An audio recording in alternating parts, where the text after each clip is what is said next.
No, we may not exactly be happy about what we find when we become truly aware of ourselves, or when we become progressively more deeply aware of ourselves. Like I said, I think that everything, all the major elements of this book are linked together. Being a self, being aware of oneself, being in despair, being aware of being in despair, and being aware of being in the presence of God. All these things deepen together so that the more aware of yourself you are, the more of a self you are. The more aware of your despair that you are, the more you are in despair. And what's in the background here, along with all of these progressive deepenings, is an awareness of God, and an awareness that you are a self in the presence of God.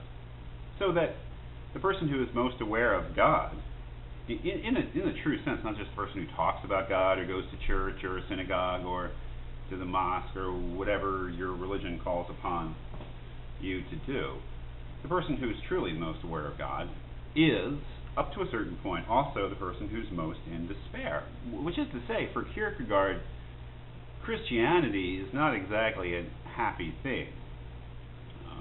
It ultimately results in the greatest happiness, don't get me wrong, but getting there is not a pleasant experience, and finding out about yourself is not a pleasant experience always.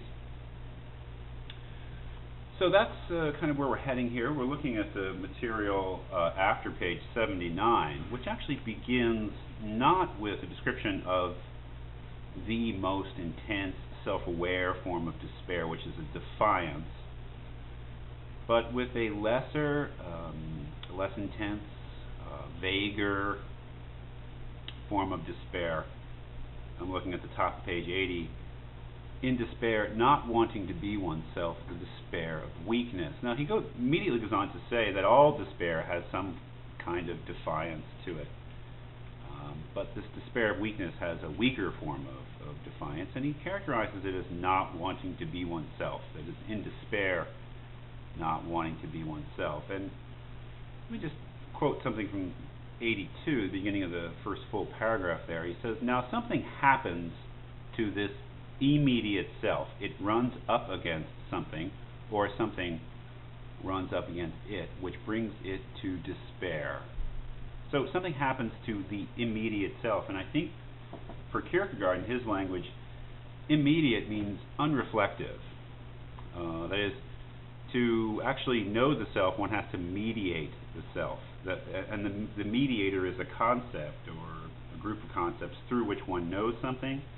So an immediate self, in Kierkegaard's language, is a self that really hasn't become a self yet, because it doesn't really know itself. So we can talk about individuals who are unself-conscious in the sense that they don't really know themselves. They sort of just live without really experiencing any depth in their self-knowledge. But something bad happens to this self, which brings it to despair. Something really horrible happens, let's say. Horrible things happen to everybody.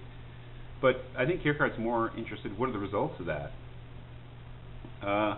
Well, the results of that, your life can be ruined, or you could recover, but it doesn't necessarily mean you get anywhere. He says on page 83, in the middle of the second paragraph, although the character does in fact come to life, that is, you recover from whatever the blow is, he says, "I'll never be myself again." He now acquires a modicum of understanding of life. He learns to imitate other people, how they conduct their lives, and proceeds to live as they do. In Christendom, he is also a Christian, goes to church every Sunday, listens to and understands the priest. Yes, indeed, how they understand one another. He dies. For $10, the priest ushers him into eternity, but a self he neither was nor became. That is, there's no depth. This despair, in this case, does not lead to any depth of self-understanding, so the despair doesn't become more of a self, remains a kind of a superficial self, if you can even say there is self at all. That is, the immediate self, the self that hardly knows itself, lives by externals. He characterizes this self on page 84 towards the top for the immediate person, doesn't know himself. He quite literally only knows himself by his coat. He knows what it is to have a self, and here, again, we have the infinitely comical, only in externals. I am my job, the clothes I wear, the car I drive, the city, the house I live in. This is just the sort of superficiality that Kierkegaard hated. But it's a kind of a despair, the despair that one experiences in this state is a despair of not wanting to be oneself, not wanting to be anything more than these externals, not wanting to find out who one is, not wanting to get to any depth. You know, it's like wanting to glide, just wanting to coast. It's like that commercial, if you'll forgive me. There was a great old commercial from a few years ago. I think it was a beer commercial where you see all these guys in a bar say, "How you doing? How you doing?" And that's just a greeting, right? Everybody says, "How you doing? How you doing?" And then a stranger walks in, sits down at the bar, and somebody says, "How you doing?" And the stranger says, "Why, I'm doing fine. Let me tell you what happened." So he actually starts saying how he's doing. And all the other guys in the bar look at each other like, "Oh my God." Because the last thing that most people want to hear when they ask you how you're doing is how you're doing. That is, life is more effortlessly lived on the level of the surface. To be a self is to be willing to work a little and get down below the surface in the externals, just as if you really ask somebody how they're doing in a sincere way, you're willing to do the work of actually finding out about them and getting into some depth about them and not just staying on externals. So this kind of person can get into a kind of despair. And as Kierkegaard says in these pages,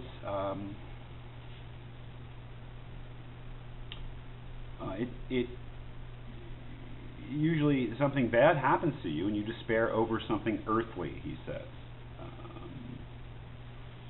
But it stays on the surface. He says on the bottom of page 86, he turns completely away from the inward direction, the path he should have followed in order truly to become a self. That is, there's no inwardness there.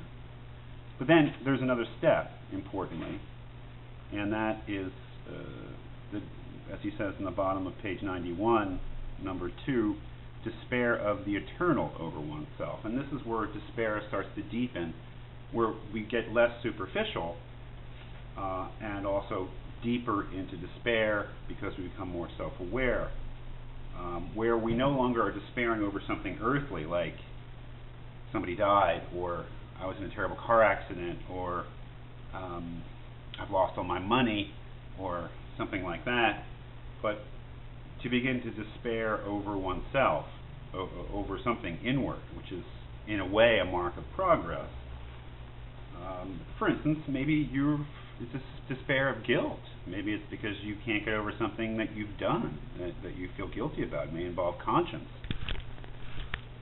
It says at the bottom of page 93, despairingly it is unable to forget that weakness. Somehow it hates itself. It will not humble itself in faith under its weakness in order to win itself back. No, in despair it will not, as it were, hear a word about itself. Will have nothing to do with itself. That is a kind of a self-hatred.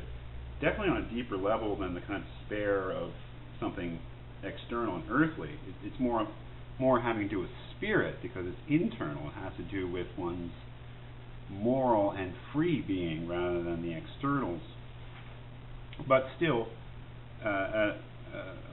he characterizes it as a despair of weakness. Now, things really start to get strange and really start to get intense when we go the step further from the despair over something external, which is despair of weakness and perhaps not wanting to be oneself, to the despairing over something eternal in oneself, one's soul, or despairing over the self, the inward self, to now the despair of wanting to be yourself, which is the final, most intense, and most dangerous form of despair, which begins to be described in page 98.